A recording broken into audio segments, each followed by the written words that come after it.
Ah, the socket I drove 200 miles for. So, we didn't get that truck at the weekend, she was no good. Okay, so I made an engine stand the other day. Let's get it out. And then I'm going to unbolt the near side engine mount off the block on Chris's engine, or what was Chris's. And then I'm going to put it on the engine stand. We've got space for a radiator to be mounted up front. I'm going to put a battery on it, a little fuel tank, just a little one, and then I'll see about rigging up some sort of little switch panel, just like glows, starter, and whatever, and fuel solenoid. We can whack that manual pump back on it and give it a little test run. We'll rev her up on the stand, which would be quite nice. So I'm going to get a spare bed housing, bang that off the gearbox, and just bolt it back on the bed housing bolts, so I can bolt the starter on. Bed housings come out pretty easy.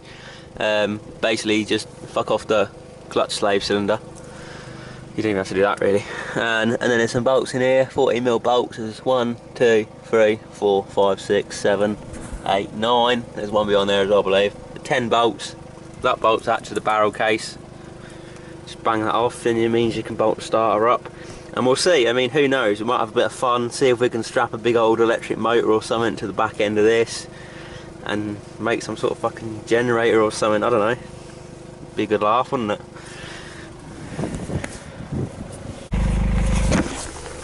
It's one of those things that I fancy for quite a while, because we took Charlie's engine out and we just kind of rested it on a crate with some wheels on it, and we didn't have anywhere really proper to work on it, so we propped it up on some trestles and that kind of just sat there, but it's still in his driveway. Not in his driveway, but in his carport.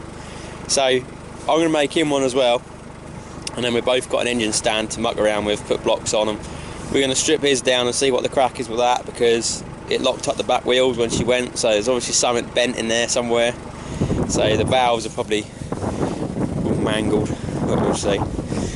So yeah, it means, well, I was going to buy an engine stand, but they're pretty flimsy, to be honest.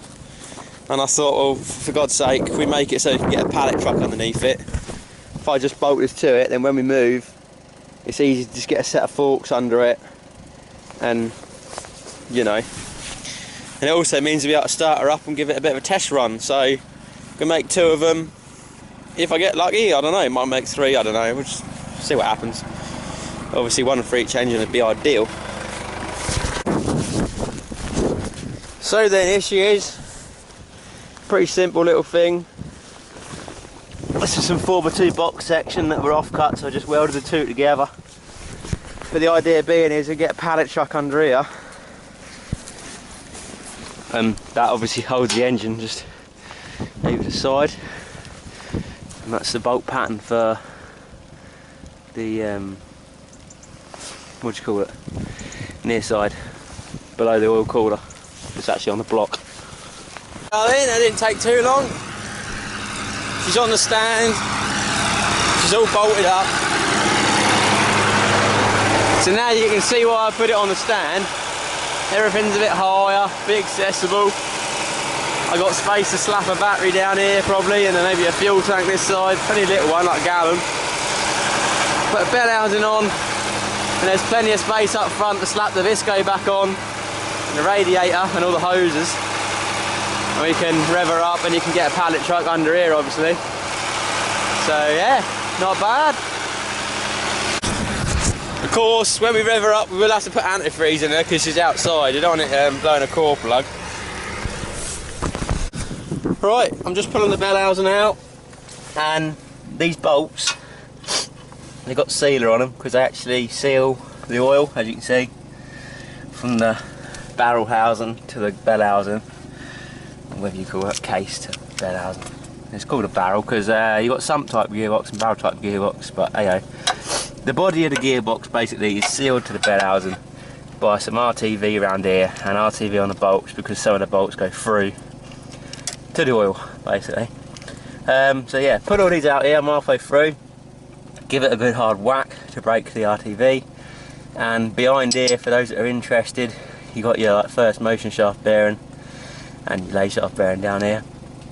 And there's actually a shim, because to take up the play when they build them, they bolt them up, check the end float, and then they stack a shim behind here. See that little like raised bit in that casting that sits behind there, and basically yeah, that's what it is. So I'm going to pull this off. I'll take a video when I've pulled it off to show you guys what's behind it. So now all those are out, you need to go bust it with a hammer, big time, and get it off.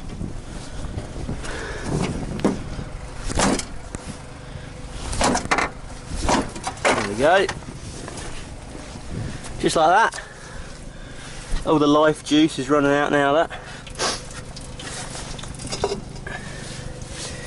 And the clutch is still connected. Bugger, I said about that, didn't I? So there you have it. I mean, look at the colour of that oil. I mean, no wonder the box is fucked. I shouldn't think anyone's ever changed the oil.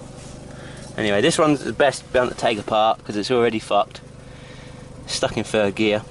So you can tell, you know, the rest of the box is going to be in an absolutely shocking state. So you pull that off there, look. And there you have it. Look, there's a little seal in there. And there's that shim we were talking around. I'll just hold this and hold the camera. That's the shim.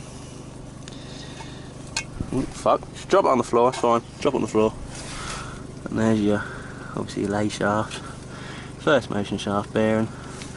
I will lay a rag over this. Keep it fairly clean, because I might strip it apart and use some bits out of it, I don't know. I fancy having to go a bit of a rebuild. Obviously I wouldn't use this one, because this one's probably mullered every other part in the box, but it might be handy to nick some bits out of, or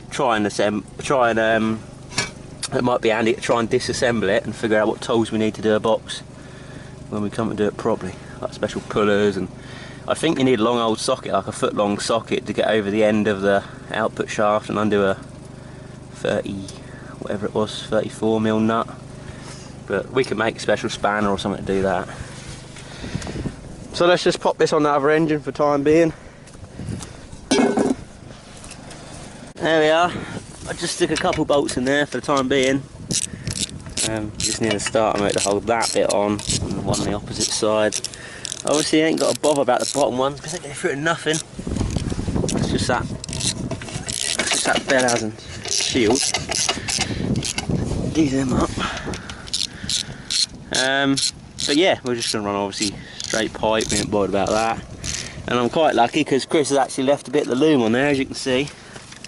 So, bear with, I'm trying to do this one-handed.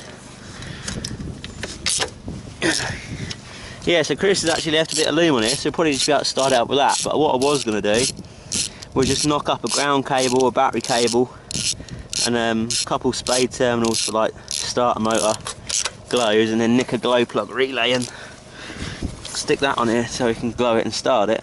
But she won't need a lot, obviously, because she's mechanical. So if Charlie wanted to run his, he'd have to have the ECU sat there with a spare pedal box, and an immobiliser, and the key barrel, because you obviously need the fucking key chip to register to the immobiliser, so you need the antenna and all that. But with this, it'll literally just be 12 volts, fuel, she's away. So yeah, all right, let's leave it there for the time being. Go back to the missus. But I'm pretty chuffed with that. It don't look like it's bent, so that's a good one. Right, I'm happy with that. We'll see about making another one then, or another two even. It's going to be quite handy. Get underneath it and do stuff to it, so like when we do Charlie's and do like an autopsy of it, it'll be well handy because we'll be able to get to all the sump bolts, you know, be able to crack off all the head bolts, because it'd be fucking on that stand, you know, be able to fucking put a scaffolding bar through the legs and get it, rather than trying to like him hold the engine, me hold the breaker bar kind of thing. But yeah, I'm definitely interested in doing that. I mean, it's been sat at Charlie's for like a year.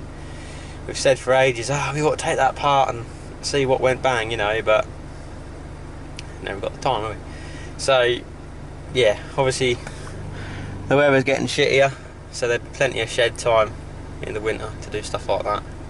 So when we do that, I'll take a video and you can see what went wrong. The cam belt snapped. Well, the cam belt didn't snap, but basically the cam belt jumped a tooth inadvertently. Through various reasons, not of them were our fault. We were going to do a cam belt on it, but we never did. It weren't due yet. We said, oh, that'll be alright another 6 months or whatever, and then we'll get to it. And then it shit itself, so we just put a new cam belt on the new engine. But yeah, anyways, we'll take a video of that and you can see what went wrong. I think the valves are probably going to be smashed into pistons big time. Charlie's coming down this afternoon and we're going to try and tidy up the green machine, get that kind of MOT ready apart from the bumper. So yeah, not the best weather for it, but hey ho. Once Charlie's truck's done and we're waiting on a MOT slot and whatever else, we'll strip the black truck of all its fruit and we'll start cataloguing it, putting it in boxes and storing it away, because the field's going to be sold soon and I need to get my shit together basically. So hence making these engine stands and whatnot. I'm just trying to get everything kind of, you know, sorted. So anyway, let's go home. I think I've got to do food shop now. So yeah. Alright, see you later. Alright, windscreen replacement today. So we'll see if we'll change it or not, because obviously it's got a snorkel and whatnot. And not exactly a standard car, so we'll see if the insurance told them about all that and whether they make a fuss of it. Another breakdown. The fucking airline comes shooting out the back of the machine. One of the airlines split on the Bridgeport and the bloke operating it fucking stood there with the air gun in one hand and the hose in the other, and the hose is fucking whipping around like fucking crazy. And the supervisor jumps on the hose and grabs it and yeah, kinks it, fucking stop the air coming out. Right, funny. So that's probably, I don't know, like the fucking 20th breakdown in these 2 weeks. It's mental. So we're on the way to Pecs to get some more bits again. Fucking hell. So anyway, I had my screen fitted yesterday, so I need to cut another like vinyl cover for the back of the roof console really. But yeah, all in all, he only took about 45 minutes, so yeah, he boshed it out really. He come and he was like, oh, you got a snorkel. I thought, fuck, here we go. But nah, to be truthful to him, he was pretty decent. Done it about 45 minutes, whipped it in and out. I went outside to ask if he wanted to borrow a low profile ratchet, and he's like, no mate, it's all good, it's all sorted. So yeah, decent. The bloke from Auto Windscreens, about 2 or 3 years ago, he made a right old fucking hash job of getting it out. He's there with a hammer and chisel trying to get the fucking bits of glass out, and just right rogered really, but yeah, no. So he done alright to be fair. So Charlie's truck obviously needs a screen because of the hammering the dents out and whatever caused the crack. So yeah, Charlie's going to sort a screen. So at least we know it's doable with the snorkel and everything. They're not going to cause a massive drama about it. What else is going on? So I've been making a fuel tank at work the last couple of days, and I'll try and get a video of that if I remember to take my camera in with me now when I do it. But I've screw cut a flange for the top. I've screw cut a you know, fucking filler cap, and then I've made a plate with some inlets and outlets in that I'm going to weld to it, and some mounts, and make like a, well, it'd be about 2 gallon fuel tank to run the other engine up on that stand, because the stand fits, the engine's sat on it, and I just need to weld 2 radiator mounts on it. And then I'm half tempted, because it's going to be quite a nice thing when it's done, to put a little switch panel on with like engine start, glows, fuel shut off, blah blah blah, and maybe a little water temp gauge or something, I don't know. But yeah, so once it's done, I'll probably paint it. I'll try and get up Pecs. Actually, I'm going up Pecs now, so I'll see if they've got any Howard Gem orange, because that's quite a close match to my orange, and see what they got. Get a tin of that and paint the engine stand up, and that'll be lovely. So there's obviously space on it. There's going to be space on it for a battery, a fuel tank, a radiator, and bits and pieces. So yeah, I was joking to Charlie the other day. I said, what if we strap a generator or something on the back of that bell housing? That's better bell housing. we could make some sort of crude chassis dyno. It'd be quite interesting actually. But the main thing I'm looking forward to doing is putting some gauges on the fuel pump, and like the timing gauge and various bits, and an internal case pressure gauge that I'm going to make an adapter for, and run it up and see the changes as you're revving it and whatever, and putting it under load. So yeah, not quite fucking professional dyno, but it'll be interesting to give it a go. I mean, why not, you know. So another thing I've thought about, like my truck wise, is some rear shock mounts. Now I was going to cut the rear shock mounts off the other axle and spin them 90 degrees to get some more articulation, rather than kind of pushing the bushes to the limit. And instead of doing that, I've got another theory. So the standard shock mounts are kind of scooped. If I drill another hole in that and then make an alley piece that bolts through that, so you've got obviously two bolts that don't swivel, and then machine like a billet leg that comes up with the eyelet in it for the damper, it's then, you know, if it turns out to be utter shit, I can take them off, spin them back and put them back in. But I'll have to mill those up, I need to draw them, and then what I should do is I shall machine it on the billet at the angle that the shock sits at, so that once it's all cut out like a kidney bone shape, I can then pop it up 90 degrees and machine the slot for the damper, and it'll all be tied in to where it needs to be. So yeah, just a bit of crafty fixture work really. So I got that to do. I got some machining on Charlie's shifters to do tonight, and a little bit of welding, a little bit of TIG welding on that tank. So anyway, that's what I'm up to this week. Ah, good old pecs. Always got what you need. Right, hose, 5 metres, new hose tails just in case the other ones don't fit, and a pocket full of Jubilee clips. Lovely jubbly. We'll see if we can fix this for home time. Shouldn't be too easy, too bad of a job to be fair. Just run it behind the machine for the time being. Well, it's been popping off all day. The apprentice was in yesterday and it popped off, and he put it back on. It's been popping off all day, and his supervisor, right, get this, the hose that we got is sub-old, it's expanded, so he's chopped it off and it's too big to go on the hose barb, right? So he's wrapped fucking PGFE tape around the hose barb, and then like insulating tape to make it a tight fit. Then done the Jubilee clip up and wonders why it keeps fucking slipping out. God almighty. Alright, just finished, and we're going to go for a run tonight to Mildo. Going to go see Tom and have a Mackey's run. It's been a while. Going to get my bib back. So maybe Friday, obviously the winch tray is bent up, so maybe we'll tack that together and then get the bumper skin bent. And if we get that all tacked up on the weekend, we can have a test fit, check it all sits level, and if not, make any adjustments. And then once she's final tacked, we can take that home, run a nice fat weld in there on the, you know, on the flat, and yeah, clean it all up, spray it, and that'll bolt on. So final stages really. It's literally just snagging now, little bits and pieces that we think, you know, like we've put it all together decent. We've obviously got a spare truck for all clips and bits and what we need, but there's little bits like, that just needs tidying up, cable tie here and there, you know, little bits and pieces. But yeah, and I want to do one more run round of the brakes just to make sure. Right, interesting day on the homework side of things. Started my fuel tank that I was welding up, and she didn't go too well.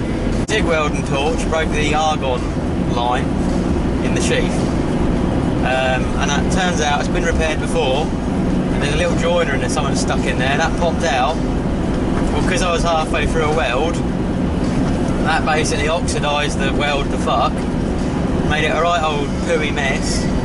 And so even though once I fixed it, even though I went back over it, you know, ground all the weld out and went back over it, there was so much oxide in the weld pool, contaminated, it's basically just fucked the whole part. So the fuel tank has got to be scrapped. So I've stayed tonight, and I've machined a new filler neck to fit the filler cap, and and I've machined the new like bulkhead plate for the in and out of the fuel. So we'll have another crack tomorrow, I think. It's pretty shitty, but hey-oh. Charlie's truck tonight. Side steps are going on. A few little finishing touches. Right, so I just got this in the post today. So I've got a bit of aluminium. It's going to bridge the two mounts and then bolt this to it. So I'll just show you a quick before and after.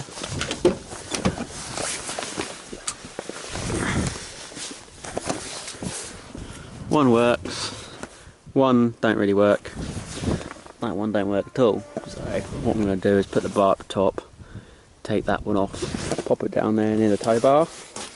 Oh, that won't be staying there forever because I've got another plan for that.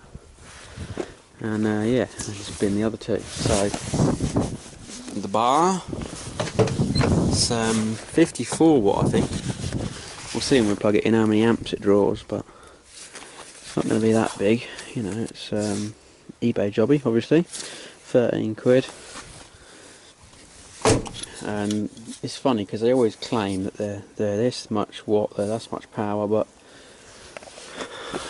those ones were supposedly something like 18 watt, but they're only 12 because they only drain an amp. So yeah, Chinese shit, usual. I've got the brackets on here, and I've got a strip of alley. Yeah, I've got a strip of alley in here somewhere. There we go. Over it. So that's going to go in between these two lights, you see. Piggyback the mountains, and then the actual light bar is going to go in the middle of that. Kind of, you know, just for the time being. I do want to weld some new brackets on the roof rack, but I can't be arsed at the moment because I'm going to be on there forever. Alright, it's just started spitting, but I've got the bar, held it up to the mounts and drilled the M8 holes to piggyback the original mounts. I've held this up and drilled the M6 holes, bolted that on, so now I just need to get the ratchet spring on these and tighten these up. There appear to be some horrible fucking Chinese nuts that barely grip a 10mm spanner. Unless you hold it a bit of a wanky angle. That's lovely, isn't it? You've got to love the fucking Chinese, just look at that. Just not an 8 and not a 10. Fucking Chinese shit. So it's just going on a mount there and a mount up that end. I just need to twat that mount up a bit. So I'm going to get my adjustment stick. Give it a little love tap. Right, so she's all mounted up. I've just twisted the wires together to see how she goes. That switch. That's interesting.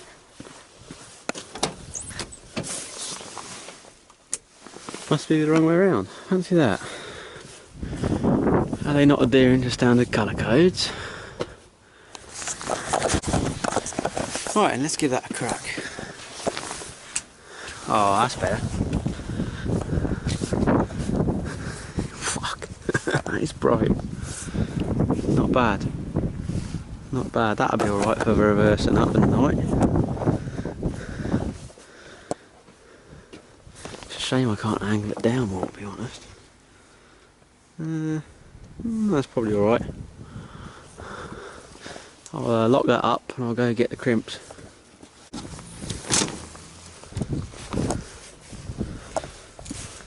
See what she's like next time we're out working in the dark.